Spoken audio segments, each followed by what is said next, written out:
Ang kwentong aking ibabahagi sa inyo ay karanasan ito ng aking amang si Boyet at ng kaibigan niyang tawagin na lamang natin sa pangalang Gado. Taong 1981 sa lugar ng Misamis Oriental. Nang mga panahong iyon ay naghahanap ng trabahador ang amo ni Gado na si Tandang Berhilyo ng makakasama niya. Dahil malapit na ang anihan, magiging abala na naman sila umano sa pagtatrabaho at hindi magkanda-ugaga. Kaya't kailangan magdagdag pa ng isang trabahante ang amo niyang si Tata Berhilyo. Naisip naman ni Gado ang aking ama, tamang-tama dahil naghahanap ito ng trabaho. Sinabi niya sa kanyang amo na kung pwede, ay ang aking amang si Boyet na lamang ang ipasok niya. Sigurado ka bang maaasahan ang sinasabi mong kaibigan, Gado? Baka naman kukupad-kupad lang yan pagdating sa trabaho. Kilala mo naman ako. Ayokong nagsasayang ng oras pagdating sa trabaho. Wika ni Tandang Berhilyo kay Gado. Nako, Tatang Berhilyo, hindi po ako magsisising inirekomenda ko sa inyo ang kaibigan kong si Boyet. Bukod sa masipag na, ay mabait pa. At higit sa lahat ay maaasahan mo sa lahat ng bagay. Pangungumbinsing tugon ni Gado sa kanyang amo. Eh di kung ganoon, sige, papasukin mo na ang kaibigan mo bukas para makapag-umpisa na ng trabaho. Pero sabihin mo sa kanya kung ano ang mga dapat gawin at ang mga bawal gawin dito. Naiintindihan mo bang sinasabi ko, Gado? Anya pa ni Tandang Berhilyo. Areglado po, boss. Huwag po kayong mag-alala. Sasabihin ko sa kaibigan ko kung ano ang mga patakaran dito sa trabaho upang sa ganun ay hindi magkaroon ng problema. Saad naman ni Gado. Mabuti naman kung ganoon. Siya, sige, magtrabaho na kayo ni Topi at ako'y uuwi na. Sige po, mag-iingat ho kayo sa pag-uwi. Wika ni Gado sa matanda. Kinabukasan nga ay kasama na ni Gado ang aking amang pumasok sa trabaho. Nagpasalamat naman si tatay sa kanya. Dahil ilang araw pa lang siyang nananatili kina Gado, ay nahanapan na siya nito kaagad na mapapasukang trabaho. Soswala yun. Para saan pa't naging matalik tayo magkaibigan kung hindi kita tutulungan? Nakangiting tugon sa kanya ni Gado habang naglalakad na nga sila papasok sa trabaho. Sinabi rin ni Gado sa kanya ang mga dapat gawin at kung ano ang patakaran ni Tandang Berhilyo sa pagtatrabahuan nila. Tumango naman si tatay at tinandaan ang lahat ng mga bili ni Gado. Anya pa, mabait naman si Tandang Berhilyo. Kaya nga lang ay palaging bugnutin, palibasa kasi matanda na. Kaya kapag nasa ganong sitwasyon ng matanda, ay huwag na lang daw pansinin. Hayaan na lang daw na magtatalak ito at mananawa rin naman daw iyong katagalan. Kumbaga tol, kapag nasermon ng kanitandang Berhilyo, ipasok mo sa kanan tenga, ilabas mo naman sa kabila. Ganun lang, huwag mong didibdibin ang mga sinasabi niya. Wika pa ni Gado sa aking tatay.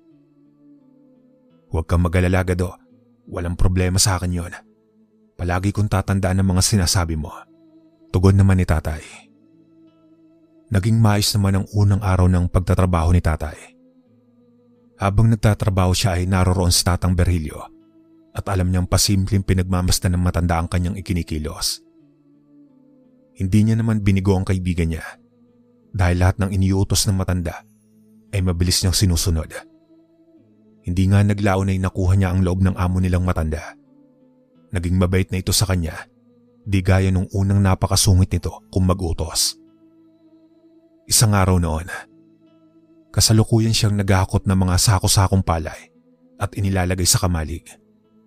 Nang makita niyang may kausap na matandang babae si Topi, napansin niyang seryoso ang pinag-uusapan ng dalawa at para bang nagtatalo ang mga ito.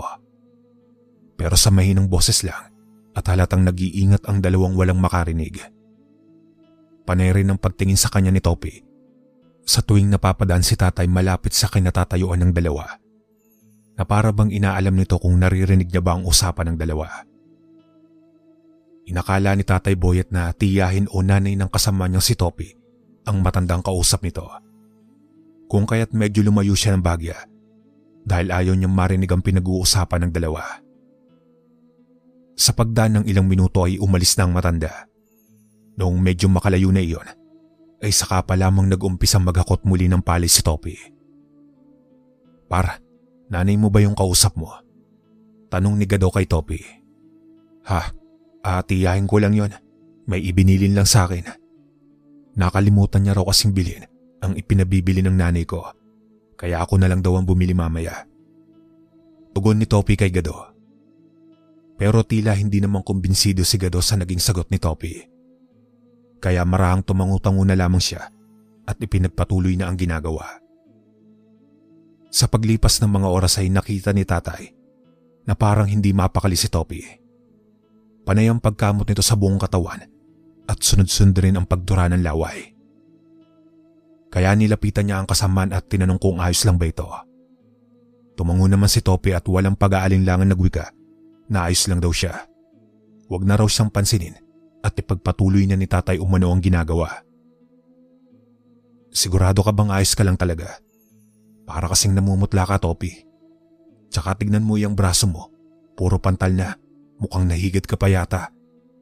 Sambit ni tatay at sinipat ang buong braso ni Topi. Naku, nahigit ka nga. Teka lang sandali at kukuha ako ng suka. Anya pa at pumunta na sa kubo para kumuha ng suka. Pagbalik ni tatay ay may bitbit na siyang suka. Tinanong naman siya ni Topi kung ano ang gagawin niya sa suka. Naku, yari ka, Topi. Gagawin kang kiloy ni Boyet. Natatawang biro ni Gado. Sinabi naman ni tatay kay Topi na isa sa mga pampakalma sa pangangati ang suka. Kadalasang kasi noong kapag nahigid siya ay suka lamang ang kanyang ipinapahid o di naman kaya hibla ng buhok. Sa kaso nila purong maiksi ang mga buhok nila dahil lahat silang naroroon ay mga lalaki. Kaya tanging suka na lamang ang siyang solusyon para matigil na ang pangangati sa braso ni Topi. Kapag kasi hindi naagapan ay kaagad nakakalat ang pangangati hanggang sa umabot na sa buong katawan ng pantal noon. Matapos malagyan ni tatay ng suka ang mga braso ni Topi, ay nagpasalamat naman ito dahil medyo nawala na raw ang pangangati. Aba, may alam ka pala sa mga simpleng lunas ah. Naalis mo kaagad ang pangangati sa braso ni Topi. Mukhang may potensyal ka, bata. Nagulat naman si Tatay Boyet nang marinig niya ang boses ng kanilang amo. Noong lumingon nga siya ay naroroon na pala ito sa kanilang likuran. Kayo po pala, Tatang Berhilio. Pasensya na po at naabutan niyo kaming walang ginagawa. Paghingi ni tatay ng pasensya sa matanda.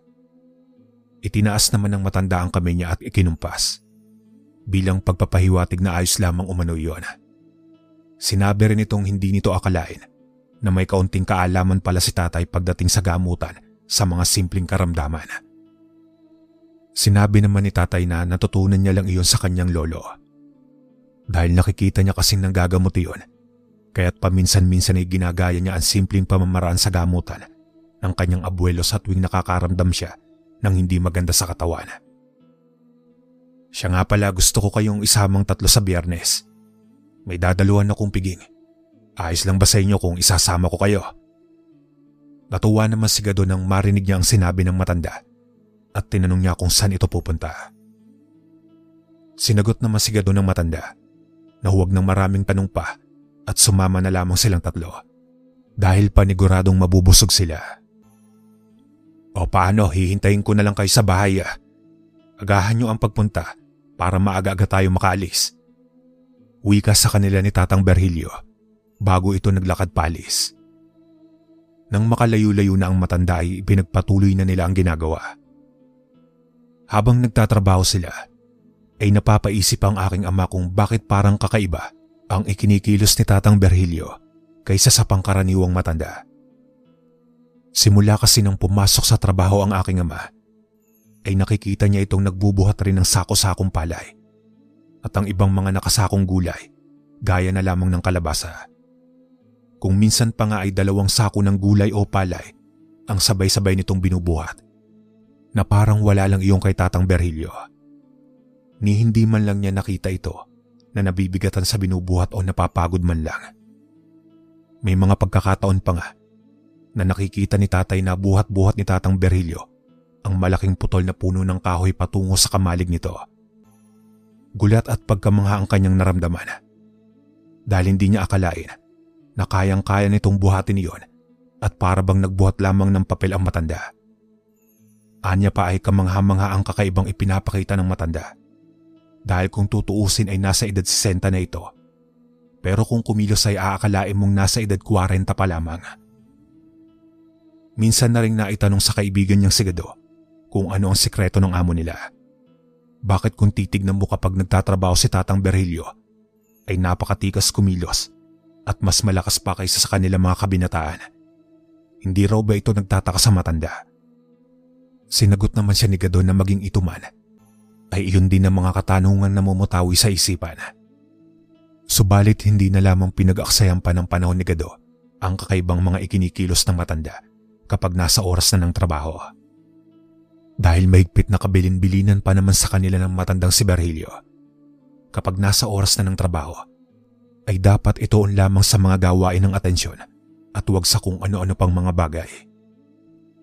Pinayuhan rin si tatay ni Gado na magtrabaho na lamang siya ng magtrabaho at huwag nang pansinin ang mga kakaibang nakikita. Baka batak lang daw talaga sa trabaho ang amo nila, kaya ganon iyong kung kumilos. Hanggang isang umaga noon, may sakit si Gado kaya si tatay lamang ang pumasok sa trabaho at si Topi. Habang nasa kalagitnaan na sila ng pagtatrabaho, nagulat na lamang sila nang biglang may nagsisisigaw na lalaki at nag-aamok na iyon. Noong tignan nila yung lalaki, ay parang baliw iyon na tumatakbo papalapit sa mga kababaihan na naggagapas sa di kalayuan sa kanila. Noong akmang tatagain na sana ang isa sa mga babaeng abala sa pagtatrabaho, mabuti na lamang at mabilis na lumapit si Tandang Berhilyo at mabilis na pinigilan ng lalaki. Subalit bago pa man makapagsalita si Tandang Berhilyo, ay siya naman ang hinarap ng lalaki at hinamon ng tagaan. Narinig naman ni tatay na pinayuhan ng matanda ang nag-aamok na itigil na nito ang ginagawa. Kung may problema man dapat pag-usapan ng maayos, huwag umanong idaan sa init ng ulo. Mas mabuti pang umuwi ka na lang muna iyo. Lasing ka, kausapin mo na lang ang taong gusto mong kausapin kapag nasa katinoang pag-iisip ka na. Payo ni Mang Berhilyo sa lalaki. Pero nang marinig ng lalaki ang sinabi ng matanda, ay mas lalong nagpintigan tenga nito at walang pag-aalinlangang hinataw nito ng itakang matanda. Mabilis namang umilag ang matanda, kasabay ng pagsapak niya ng napakalakas sa sikmura nito na agarang tumilapon ng lalaki at bumagsak iyon sa lupa. Subalit hindi nakaligtas si Tandang Berhilyo dahil bago pa man tumalsik yung lalaki, ay nahagip na ng matalas na itak nito ang braso niya. Mabilis namang nilapitan ng ibang mga kalalakihan ang nag-aamok tapos ay pinagtulungang itali at kinuha ang itak. Baka raw kasi makapanakit pa iyong kapag nakabangon. Sa gulat naman nilang dalawa ni Topi, ay napasigaw na lamang si tatay sabay takbo papalapit sa kanilang amo. Labis ang pag-aalala nila sa matanda, lalo na nang makita nilang walang tigil sa pagtagas ng dugo nito sa balikat. "Tang, ayos lang po ba kayo?" Kabadong tanong ni tatay nang makalapit na sa matanda. Nakita niyang malalim ang sugat nito sa braso at halos makita na ang buto dahil iyon ay pinansalag na matanda kanina. Kaya naman mabilis na siyang pumunta sa kubo at kumuha ng malinis na damit. Tapos ay bumalik kaagad sa kinaroroonan ng matanda at tinalian niya ang sugat nito. "Ayos lang ako, iyo. Huwag kang mag-alala at malayo ito sa bituka." Nakangising wika pa sa kanya ni Tandang Berhilyo at tila ba hindi man lang iniinda nito ang malalim na sugat na natamo nito sa lalaking lasing na nag-amok. Matapos namang matalian ni tatay ang sugat ng matanda, ay tinapit niya sa balikat si Topi. Dahil kanina pa ito nakatayo at parang wala sa sarili. Panay rin ang paglunok nito ng laway habang titig na titig sa sugat ng matanda. Napansin naman ni Tatay Boyet na kakaiba ang tingin na ipinukol ng amo nila kay Topi. Yun bang parang may ibig sabihin ng tingin nito sa kasama niya? Pero dahil sa may pagkausisero ang aking ama, kung kaya't hindi niya napigilan ng sariling magtanong sa amo nila kung bakit ganun ito kung makatingin sa kasama niya. Wala iyo. Sige na, bumalik ka na sa trabaho mo." Tugon sa kanya ng matanda. Bumalik na nga si tatay sa pagtatrabaho at sumunod na si Topi sa kanya. Noon ngang dumating na nga ang araw ng pag-alis nila. 4:00 pa lang ng hapon ay naroroon na sila sa labas ng bahay ni Tandang Berhilyo. Habang hinihintay nila ang matanda, ay bagyang inilibot muna ni Tatay Boyet ang kanyang paningin sa loob ng bakuran. Malaki ang bahay ng matanda at malawak ang bakuran nito. Hindi maipagkakailang may kaya talaga ito sa buhay. Kaya nga lang ay parang mag-isa lamang itong naninirahan sa bahay. Tinanong niya pa ang kaibigan niyang si Gado kung may pamilya pa ba ang amo nila. Para kasing wala siyang nakikitang ibang tao bukod sa amo nila. Sinabi naman ni Gado na sa pagkakaalam umano niya ay hindi kasama ni Tatang Berhilyo ang pamilya nito. Nasa syudad raw ang pamilya ng amo nila at mag-isang namumuhay lamang ito sa probinsya. Parang ang lungkot naman ng buhay niya. Malaki at malawak nga ang tahanan pero mag-isa lamang siya sa buhay. Sambit ni Tatay sa sarili. Noong pinapasok na sila sa loob ng bahay ay mas lalong namangha ang aking ama. Dahil napakalawak sa loob ng bahay ng matanda. Marami ang mga kagamitang sa tanang buhay ni Tatay ay noon pa lamang niya nakita. Mas lalong natuon ang kanyang paningin sa maliit na mesa na nasa gilid ng sala. Sapagkat marami siyang nakikitang mga antigong kagamitan. May mga medalyon at mutya rin siyang nakikitang nakalagay sa babasaging bote. At may iba't ibang mga kagamitan gaya na lamang ng pangontra sa aswang. Teka lang tol, saan ka pupunta? Rinig niyang tanong ni Gado kay Topi. Napalingon naman si Tatay sa kaibigan niya si Gado at sa kasamang si Topi. Nakita niya nagmamadaling maglakad palabas si Topi at walang tigil sa pagkakamot sa braso nito. Ano kayang nangyari kay Topi? Ba't biglang nagmamadaling lumabas? Tanong ng kaibigan niya sa kanya. Sasagot na sana siya nang biglang magsalita ang amo nilang matanda at nagsabing hayaan na lamang si Topi sa labas. Baka hindi raw ito komportable sa loob ng kanyang bahay. Tapos ayon pa kay Tatay mga kalakbay. Nakita niyang may inilagay na medalyon at mutya ang matanda sa bulsa nito. Tapos ay naglakad na papalapit sa kanila. Teka lang po, Tang. Wala na ang sugat ninyo. Ang bilis naman pong gumaling na sugat ninyo. Gulat na may halong pagtatakang tanong niya sa matanda at tinitigang maigi ang braso nito.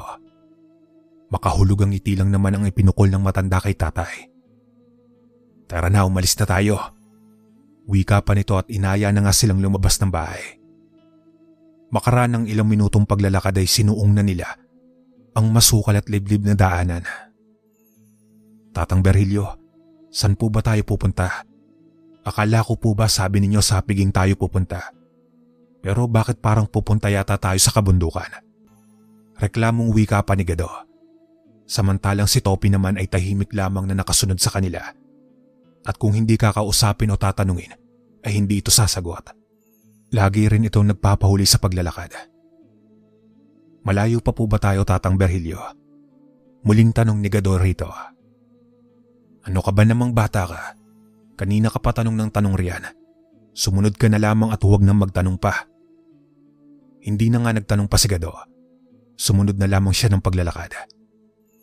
Makaraan ng mahigit isang oras ay narating na nila ang bahay na sinasabi ni Tatang Berhilyo na pupuntahan nila. Sa bungad pa lang ng bakuran ay nakita na ni Tatay na may nagkakasiyahang mga tao. Ito ang piging na sinasabi ko sa inyo. Sambit ng matanda at sinabihan na silang pumasok na sa loob. Pagkapasok nila ay nakita sila ng matandang babae. Masayang sinalubong sila at agaran na silang inaya sa kusina. Humingi naman ng paumanin si Tatang Berhilyo sapagkat mukhang nahuli na raw sila ng dating. Ngumisi naman ang matandang babae at nagsabing ayos lang iyon dahil hindi pa naman raw dumadating ang mga bisita ng asawa niya. Habang kumakain na nga sila, ay nalaman nilang kapatid ni Tandang Berhilyo ang babae. Dahil sa pabulong na nakiusap ang babae na kung pwede, ay alasin muna ni Tandang Berhilyo ang mga suot niyang medalyon. Ibalot niya raw muna sa itim na tela ang mga kagamitan upang sa ganon ay hindi maramdaman at maalarma ang mga paparating na bisita ng asawa nito. Ano ka ba naman, Auring? Ayan na naman tayo eh. Makikisaya lamang kami ng mga tauhan ko sa piging na ginaganap dito sa bahay mo. Kaya huwag kang mag-alala. Wika ni Tandang Berhilyo. Hindi naman siya tinigilan ng kapatid niya sa pangungulit. Hanggat hindi siya nito napapapayag, nabaklasin muna sa katawan ang mga kagamitang kontra-aswang. Dahil alam niya naman raw na hindi komportable ang mga taong nakikisaya sa piging. Hay naku naman, bakit ba kasi nag-asawa ka pa ng aswang? Buntong hiningang wika pa ng matanda. Nang marinig naman ni tatay at ng kaibigan niya ang salitang aswang, ay nagkatinginan silang dalawa. Samantalang si Topi naman ay tahimik lamang na kumakain. Ni hindi man lang ito nagulat sa pinag-uusapan ng dalawang matanda. Ano aswang? Ang ibig sabihin nandito tayo sa piging ng mga aswang. Sambit ni Gado kay tatay. Marahan namang tumango si tatay at nagwikang mukhang naroroon nga sila sa bahay ng mga aswang.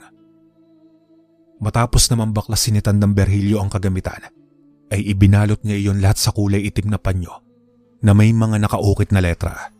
Tapos ay nagpatuloy na sa pagkain. Kumain lang kayo ng kumain. Huwag din kayong mag-alala. Malinis ang mga pagkaing hinain sa atin ng aking kapatid. Hindi kayo mayayanggaw. Maliban lang kay Topi dahil kilala ko na kung ano siya. Wika sa kanila ni Tandang Berhilyo bago tinapunan ng tingin si Topi.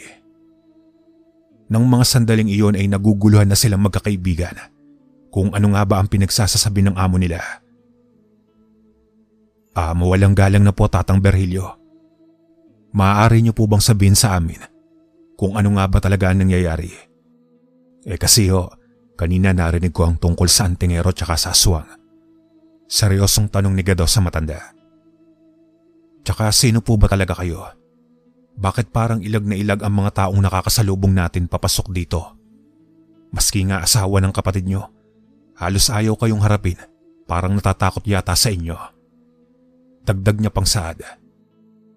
Sinenyasan naman si Gado ng matandang hinaan ng boses niya dahil baka mamaya ay marinig pa sila ng mga taong nagkakasiyahan sa labas. Sa maiksing pagsasalaysay naman ni Tandang Berhilyo, ay sinabi niyang isa siyang antingero na may tangang mutya ng tawak. Anya pa ang mutya ng tawak ay isang uri ng maliit na bato na makukuha mo lamang sa lungga ng mga ahas. Pangontra iyon sa lahat ng uri ng taong may tangan sa kaliwa at maging sa mga aswang na nagnanais siyang kalabanin. Maging ang mga elemento at iba pang uri ng mga masasama. May kakayahan rin iyong mabilis na magpahilom ng sugat kahit gaano pa iyong kalalim. Nagtataglay rin iyon ng lakas ng pangangatawan at hindi ka mapapagod kaagad kahit na magdamag ka pang magtrabaho. Samantalang ang asawa naman ng kanyang kapatid ay nabibilang sa uri ng mga kubot na aswang. Taon-taon ay may piging na ginaganap sa bahay ng kanyang kapatid ang mga aswang. Doon kasi ginaganap palagi dahil sa anak ng pinuno ng mga aswang ang asawa ng kapatid niya. Isa pa ay may kasunduan siyang pinangahawakan mula sa pinuno ng mga aswang. Na sa tuwing may piging na ginaganap sa bahay ng kanyang kapatid, ay palagi siyang naroroon para protektahan ang mga ito laban sa ibang lahi ng mga aswang. May iilang kasing mga aswang na nanggagaling sa ibang lahi ang mapagsamantala. Matapos sabihin iyon ni Tatang Berhilyo, ay saka pa lamang napatingin si Topi sa matanda. Si tatay naman ay halos hindi makapaniwala sa narinig. Magsasalita na sana siya nang biglang may nagsipagdatingan ng mga tao. Pinayuhan sila ng kapatid ni Tatang Berhilyo na pumasok na sa loob ng silid tulugan at huwag lalabas anuman ang mangyari. Kung sakasakali mang may marinig sila na kakaiba o maramdaman, hayaan lamang iyon at huwag pansinin. Kaagad na nga silang pumasok na tatlo. Nagbitbit pa nga sila ng pagkain at inumin para doon na ipagpatuloy ang naudlot na pagkain. Nang makapasok na nga sila ay naganap ng butas na masisilipan si tatay. Noong makakita siya ay sumilip siya para alamin kung ano ang ginagawa ng mga taong dumating. Pagsilip niya sa butas ay nakita niyang masayang nakikipagkamay ang ibang panauhing kay Tatang Berhilyo. Samantalang ang iilan naman ay matalim kung makatitig rito, tapos ay may mga sinasabing hindi niya maintindihan. Sinaway naman siya ni Gado at sinabing huwag nang sumilip. Tapusin na lamang raw nila ang pagkain upang sa ganun ay mabusog na sila.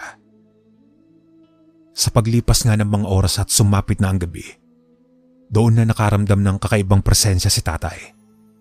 Kung kanina ay purong kasiyahan ang kanyang naririnig mula sa labas ng kanilang kwarto, ngayon naman ay sigawan, mga pag-angil at kakaibang huni na nakakakilabot ang naririnig nila.